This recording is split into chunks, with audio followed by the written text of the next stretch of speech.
Hi, I'm Bob Gimlin. Today I want to read 3 reports. I want to read them because they cover a decent amount of the Bigfoot Report spectrum. Bob. My job is to make sure that buildings are structurally sound. I'm not much for writing, or anything creative to be honest, but I want to relay this to you. Feel free to share it. I live south of Sacramento. Almost every year, myself, my wife, my best friend, and his wife make the 5-hour drive to spend a few days at the Shasta Trinity National Forest. We enjoy the openness, and we like to fish. We were on 299, not too far past Redding. I was driving, we were going 60. As we came across a bend, my wife in the passenger seat gasped and grabbed me by the shirt. I saw what I can only call Bigfoot. My friend's wife in the back seat started screaming, "What is that? What is that?" over and over again. And she started beating my friend, her husband, next to her, who was asleep. I'm not exaggerating, she basically started attacking him. I began to brake, though I didn't trust the slope of the shoulder, when my wife yelled, "Are you crazy?"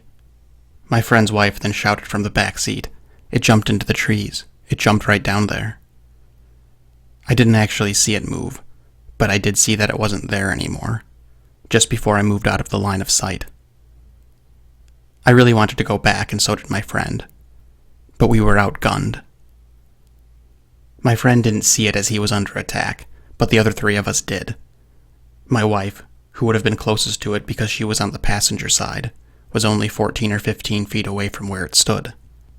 When we were at the closest point to it, I had to duck my head down to see its face over the roof of the Chevy. This happened in 2008. It was covered in hair, and it seemed to have different layers. One layer seemed to spike the hair up and away from the skin, like when a man gets goosebumps. The hair was brown, almost dark red. Its hands were like catcher's mitts. It had its head tucked into its chest, facing opposite us, so I never saw its face. But my wife and her friend said that it looked at us once we passed, and was giving an evil look before it ran off. The whole sighting started and ended in approximately 3 seconds. The most noteworthy thing about the creature I saw was its mass. This thing was enormous, well over 8 feet tall and nothing but girth from its shoulders to its thighs.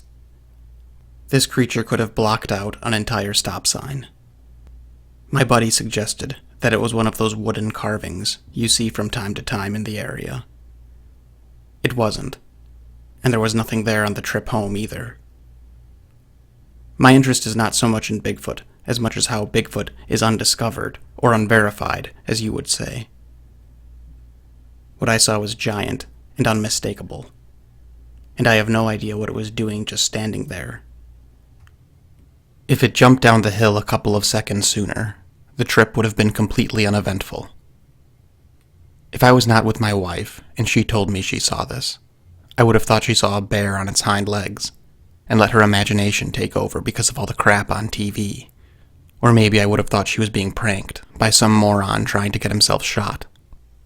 If my friend saw this, and I wasn't there, I likely would think he was lying for fun, or that he's just an idiot and saw a stump or something. But I know what I saw. It was gigantic and hairy and man-shaped, and it didn't seem concerned at all about not being seen. Thousands and thousands of hikers and hunters and fishermen, all with cameras and even with drones, and even film crews, go into these forests every year. I have no idea how they haven't been proven yet, without a doubt. I do know that someday, someone will get to the bottom of this. That's why I always get so bummed when some BS story hits the news. I like your channel because it makes me feel a little less crazy. Thanks a lot, Bob. So if you're anything like me, this is the type of report that feels comfortable. It fits. We have a seemingly down-to-earth or grounded person who saw what many other hundreds and thousands of people have claimed to see for hundreds, if not thousands of years. He didn't know what it was, but he knows what he saw and is left with no other conclusion that something that many call Bigfoot apparently exists. This report fits the mold. But of course, not all reports do. Bobby boy, Bob. You've got it all wrong, man.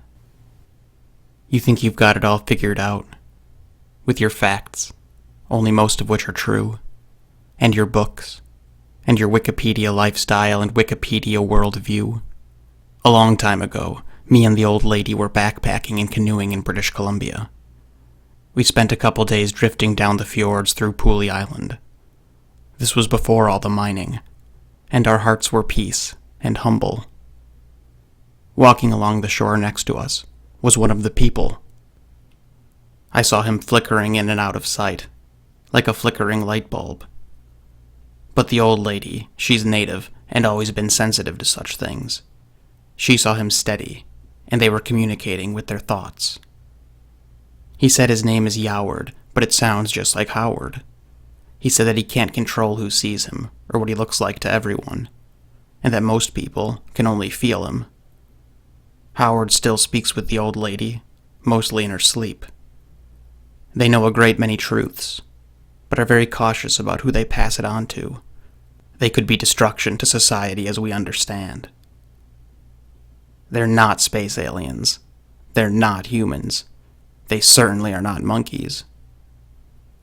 But they have learned that humans usually see them as wild men, man-type dogs, or man-type bats. It depends on the reason for their visit and the soul of the person. Do you really think something smart enough to elude humanity's crawl is communicating with woodknocking? Bob, I almost pity for you. They are not something you can film, not something you can shoot, and not something that very many can even see. See, I've already said too much, that's why they'd barely reveal themselves to me, and would never to you. You will never find a broken twig, not the impression of a single big toe. You won't even ever feel their presence. You're smart, right? So why is there not a shred of evidence? The native people knew this stuff, if you'd read what they actually said. Keep trying, Bob. I can't wait to see what you come up with. Nothing. But alas, I'm not practicing as I preach. I'm frustrated for you, not at you. You need to recalibrate your mind, spirit, and intentions. Just keep an open mind, or you will drive yourself mad. That's all I ask, Bob. Peace be with you. I think we have a tendency to lump that which we don't understand into a single category. It helps our brains process.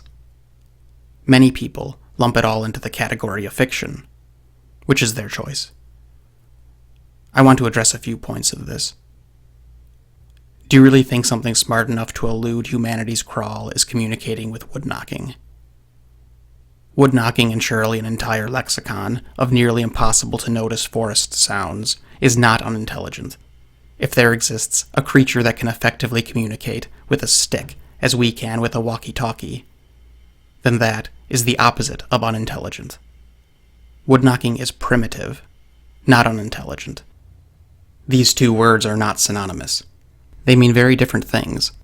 One is not inherently better than the other. Better doesn't even really exist in such matters. There is only different, and differences yield distinct advantages. Second, so why is there not a shred of evidence? Well, I wouldn't say that. There are consistent reports of such beings in consistent regions, and there have been for a very long time. And there is certainly evidence, albeit meager, for large apes, in the not-too-distant past. And no one believes that that fossil record is even remotely complete. Especially when considering that a large chunk of this particular primate's historic range is now under water and ice, where Asia and North America once met. And then of course taking into consideration that forces are probably at work to conceal these creatures for reasons known and unknown. Anyway, there is a lot more substance to an uncatalogued primate than there is for the content of this report. And I'm not even dismissing the existence of something other than flesh and blood out there. I would be very surprised to learn that further exploration into the limits of reality reveal nothing interesting. I just can't say I've ever spoken with Howard. Oh, and also, no thank you. Bob, why can't you just leave them alone? I had just baked some raspberry pies and set them on the windowsill to cool, when this big hairy hand reached right in the window and took one of the pies. Well, I ran right outside and caught him red-handed. He was just a little one. Still a lot bigger than me, but you could tell he was just a boy. I was scolding and waggling my finger at him, and the dogs were having a fit.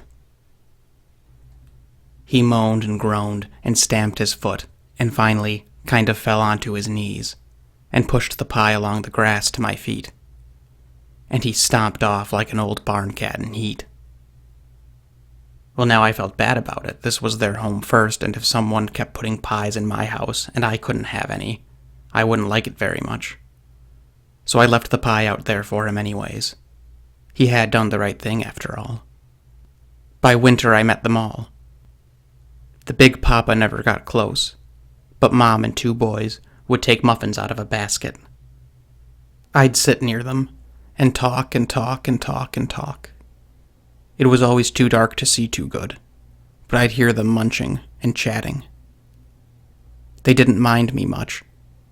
They probably thought I was crazy, gabbing on the way I do. Anyways, my daughter-in-law did think I was crazy, so I said come over and we can meet them. I baked some muffins and we went about the woods for hours, but no one was home. I reckoned they came around when I was baking because they smelled it, so I had baked all day because they like dusk best. Never saw them once after that. It's been gosh knows how long, but I haven't seen them since. I hope they're okay and think about them a lot. I'm old now, and I wonder if they get into heaven like we do. Thanks, Bob. You the best. I was unable to gather any response or details as to the identity of the witness, and logical thought dictates that someone was having a bit of fun with this submission, and that perhaps we should disregard. That being said, there is in fact a reason that Jane Goodall and Diane Fossey's research on primate behavior was so groundbreaking. They were among the first to attempt to do so without the comfort of a rifle. Is it possible for an intelligent, higher primate, like a person but not quite, to be so in tuned and perceptive to our intent and our capability, and most importantly, our vulnerability, that they can assess a situation so accurately and safely? Well, there's certainly precedent for it. Every groundbreaking change in humanity's awareness of reality is a spectacle. And perhaps this is only intensified when not 1, but 2 higher primates are involved. Anyhow, like the video, subscribe if you haven't already, and as always, thanks an awful lot for listening.